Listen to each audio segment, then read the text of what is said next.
Hello everyone, welcome back to NoScript. So let's solve today's daily dose for InfyTQ and the question is what is the output of the following code snippet. So basically हमें एक code given है and हमें उसका output बताना है.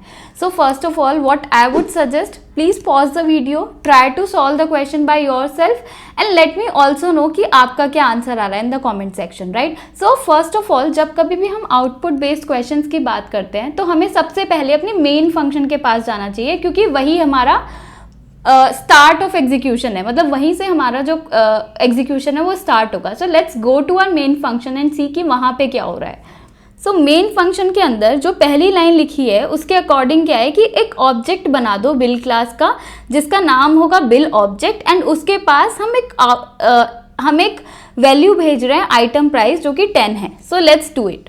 जो object के साथ एक मेंबर वेरिएबल है आइटम प्राइस, उसकी जो वैल्यू है वो 10 से इनिशियलाइज कर दी है. ओके, सेकेंड लाइन क्या बोलती है कि प्रिंट करो क्या बिल ऑब्जेक्ट का जो आइटम प्राइस है, मतलब उस बिल ऑब्जेक्ट के साथ जो आइटम प्राइस एसोसिएटेड है हमें वो प्रिंट करना है, राइट. सो हम जाएंगे, बिल ऑब्जेक्ट के पास क्या है, आइटम प्राइस है और उसकी वैल्यू क्या है 10, तो हम सिंपली यहाँ पे 10 प्रिंट करा देंगे.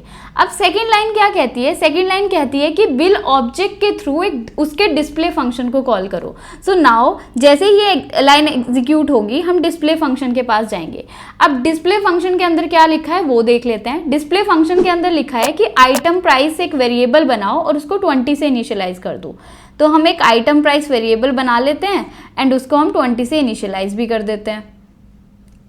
ठीक है, ये काम भी हो गया. अब सेकेंड लाइन में क्या लिखा है कि यहाँ पे आइटम प्राइस को प्रिंट करो. अब यहाँ पे वैसे तो कोई कंफ्यूजन होना नहीं चाहिए बिकॉज हम ऑलरेडी जानते हैं कि जब कभी भी हम एक लोकल वेरिएबल को डिफाइन करते हैं तो उसका स्कोप उस ब्लॉक के अंदर होता है. जैसे कि हमने यहाँ पे डिस्प्ले के अंदर एक आइटम प्राइस इनिशियलाइज किया है जिसकी वैल्यू हमने 20 से इनिशियलाइज कर दी है, तो उसका जो स्कोप है वो उस ब्लॉक के अंदर होगा. तो अगर कभी भी डिस्प्ले फंक्शन के अंदर हम उस आइटम प्राइस को एक्सेस करने का ट्राई करेंगे तो वो वैल्यू जो होगी वो लोकल वाली वैल्यू होगी जो हमने उस ब्लॉक के अंदर इनिशियलाइज किया है. सो दैट मीन्स ये सेकंड वाली जो लाइन है ये क्या वैल्यू प्रिंट करेगी, ये 20 वैल्यू प्रिंट करेगी. क्यों करेगी, क्योंकि वो लोकल वेरिएबल को एक्सेस कर रही है, वो अपने ऑब्जेक्ट से एसोसिएटेड वाली वैल्यू को एक्सेस नहीं कर रहा है. वो डायरेक्टली कह रहा है कि आइटम प्राइस को प्रिंट कर दो. दैट मीन्स जो लोकल वेरिएबल अभी हमने इनिशियलाइज किया है वही वैल्यू वहां पे प्रिंट हो जाएगी. सो दैट मीन्स इस क्वेश्चन का जो करेक्ट आंसर होगा वो होगा 10 एंड 20. 10 होगा जो ऑब्जेक्ट के साथ आइटम प्राइस एसोसिएटेड है और 20 होगा जो डिस्प्ले के साथ लोकल वेरिएबल एसोसिएटेड है उसकी value. So the correct answer will be B option which is 10 and 20. So guys, अगर आपको ये वीडियोस हेल्पफुल लग रही है एंड आप चाहते हैं कि हम किसी एक पर्टिकुलर टॉपिक पे वीडियोस बनाएं, so please let us know in the comment section. आज की वीडियो के लिए इतना ही, मिलेंगे नेक्स्ट वीडियो में. Thank you.